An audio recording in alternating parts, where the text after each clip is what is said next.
സ്വാഗതം ശ്രീ യദുകൃഷ്ണൻ.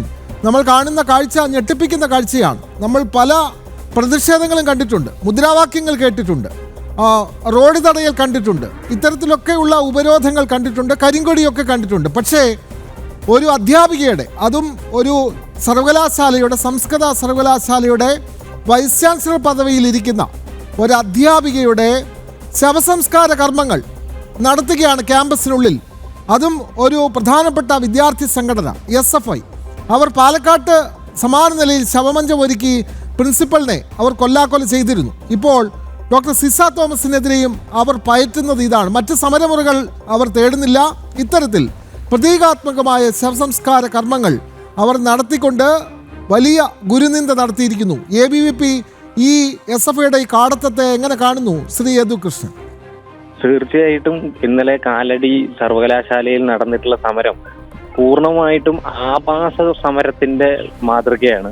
ഇത് SFIയുടെ സാംസ്കാരിക ജീർണതയുടെ ഏറ്റവും അവസാനത്തെ ഉദാഹരണമാണ്. നേരത്തെ ഇവിടെ സൂചിപ്പിച്ചതുപോലെ നമ്മൾ കണ്ടു, മഹാരാജാസ് കോളേജിൽ അധ്യാപകന്റെ കസേര കത്തിക്കുന്നതും അതുപോലെ തന്നെ വിക്ടോറിയ കോളേജിൽ അധ്യാപികയുടെ ശവകുടീരം ഒരുക്കുന്നതൊക്കെ കണ്ടു.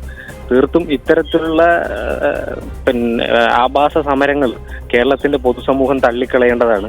ഇതിനെ ഒരു തരത്തിലും ന്യായീകരിക്കാൻ വേണ്ടിയിട്ട് പറ്റില്ല. വിദ്യാർത്ഥികൾക്ക് സംസ്കാരം പകർന്നു നൽകുക എന്നുകൂടി ഒരു വിദ്യാർത്ഥി സംഘടനയുടെ ഉത്തരവാദിത്തമായിട്ടുണ്ട്. പക്ഷെ ആ ഉത്തരവാദിത്തത്തിൽ നിന്നൊക്കെ വ്യതിചലിച്ച് തികച്ചും ജീർണമായിട്ടുള്ള ചിന്താഗതിയുമായിട്ടാണ് SFI പോകുന്നത് എന്നുള്ള വലിയ ഒരു ഉദാഹരണമാണ് നമ്മൾ ഇന്നലെ കാലടി സർവകലാശാലയിൽ കണ്ടത്. SFIയുടെ ഇത്തരത്തിലുള്ള കാടത്ത സമരത്തിനെതിരെ ക്യാമ്പസുകളിൽ ഏത് തരത്തിലുള്ള പ്രതിഷേധം, അല്ലെങ്കിൽ ഏത് തരത്തിലുള്ള അവരെ തുറന്നു കാട്ടുന്ന ഏത് തരത്തിലുള്ള നടപടികളായിരിക്കും ABVPയുടെ ഭാഗത്തു നിന്ന് ഉണ്ടാവുക ശ്രീ യദുകൃഷ്ണൻ?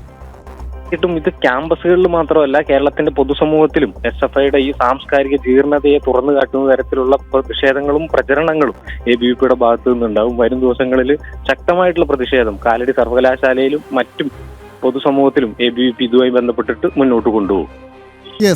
SFIയുടെ കാടത്തപരമായ ഈ സമീപനത്തെ ശക്തമായി അപലപിക്കുകയാണ് ABVP.